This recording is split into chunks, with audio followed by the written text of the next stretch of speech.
మనిషి ఉంటే మనకు కామ్గా ఉంటుంది. మనం పక్కకి వెళ్ళిపోయానుకో మళ్ళీ అరుస్తూనే ఉంటుంది. కొంచెం అడంగున్నా సరే అరిసేసిద్ది. ఇక ఆమె బాధ ఆమెకుంది. ఇక అసలు మనం ఏం చెప్పలేము. ఏ అవకాశం లేదు అని చెప్తున్నారు డాక్టర్ గారు వచ్చేసి. అరుపుకు కూడా మనం ఏం నీ గురించి చెబుతున్నా, ఏం చేయలేము.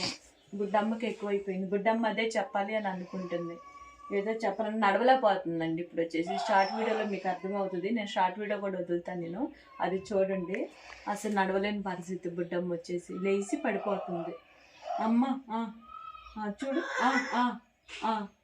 ఏమైంది? మనిషి పక్కన కూడా ఇప్పుడు ఇంకా అరుపులు ఎక్కువైపోయినాయండి. అసలు ఏం చెప్పాలో అర్థం కావట్లేదు. ఇక్కడ వాళ్ళు కాల్ చేస్తున్నారు. మనం బుడ్డిపిల్లని వదులుకుంటాను. ఎన్ని కష్టాలు వచ్చినా ఏది వచ్చినా సరే బుడ్డిపిల్లని అయితే ఒప్పుకోను నేను. అరుస్తుంది అది దాని అన్నా సరే. ఆల్రెడీ గొడవ కూడా వేసేసుకుని ఇక్కడ బుడ్డిపిల్ల అరుస్తుందని చెప్పి నా మీద గొడవ ఆడారు.